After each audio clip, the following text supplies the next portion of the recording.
Topic 1. International tensions are rising. North Korea launched ballistic missiles and Iran asserts control of the Strait of Hormuz, even as talks continue. Summary 4 lines. Military tensions are escalating on the Korean Peninsula and in the Persian Gulf, even as diplomatic negotiations proceed. North Korea has conducted repeated ballistic missile tests this month, drawing attention to submarine-launched missile facilities. Iran has reiterated restrictions on passage through the Strait of Hormuz and reportedly engaged in attacks on some vessels, worsening energy market uncertainty. Diplomatic contacts and negotiations continue in parallel with military posturing, producing an unstable mix of pressure and outreach. Detailed report. Overview. Military tensions have risen in both the Korean Peninsula and the Persian Gulf, while diplomacy and negotiations proceed in parallel, creating an unstable situation.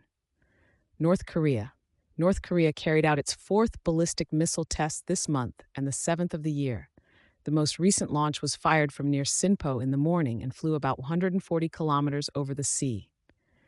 The launch from Sinpo, where facilities related to submarine-launched ballistic missiles, SLBMs, are located, has highlighted interest in the missile's type. Experts analyze that the string of launches is intended to showcase self-defense capabilities and to strengthen North Korea's negotiating position both domestically and internationally, and that they also serve as pressure in dialogue toward the United States and South Korea.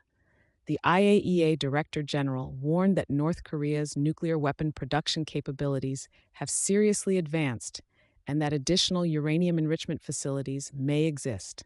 Kim Jong-un declared that North Korea's status as a nuclear-armed state cannot be reversed. Iran and the Strait of Hormuz.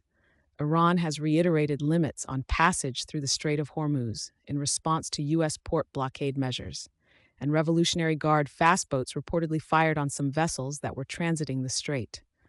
This has disrupted global crude oil and jet fuel supplies, exacerbated shipping and aviation operations, and increased oil price volatility. Negotiations and diplomacy. Talks between the United States and Iran continue under Pakistani mediation, with a U.S. delegation expected to hold follow-up negotiations in Islamabad, reported to be led by a vice president and special envoy. At the same time, President Trump continues to threaten hardline pressure and strikes on Iranian infrastructure, meaning negotiations and military political pressure are occurring simultaneously. Possibilities of South Korea, United States, North Korea dialogue have been raised, but no official schedule exists. Implications. North Korea's repeated missile tests and Iran's assertions of control over the strait are moves that both raise regional security concerns and attempt to boost negotiating leverage, producing immediate impacts on global shipping, energy markets, and diplomatic tensions. Topic 2. Ongoing questions about the Federal Reserve's chair succession could create policy and market turmoil, complicating the outlook for interest rates and inflation management. Summary 4 lines. The nomination of Kevin Walsh to be Fed chair faces a stalled Senate Banking Committee confirmation process and political obstacles. A GOP senator conditions his support on the halting of a Justice Department investigation into Jerome Powell, creating a contentious impasse. Powell's term ends May 15. He plans to remain as acting chair until investigations conclude, and the president has publicly threatened to remove him if he remains acting chair. The resulting leadership uncertainty risks undermining Fed predictability, increasing market volatility, and complicating inflation and interest rate management. Detailed report. Key events. President Trump nominated Kevin Walsh to be Federal Reserve Chair, but the Senate Banking Co.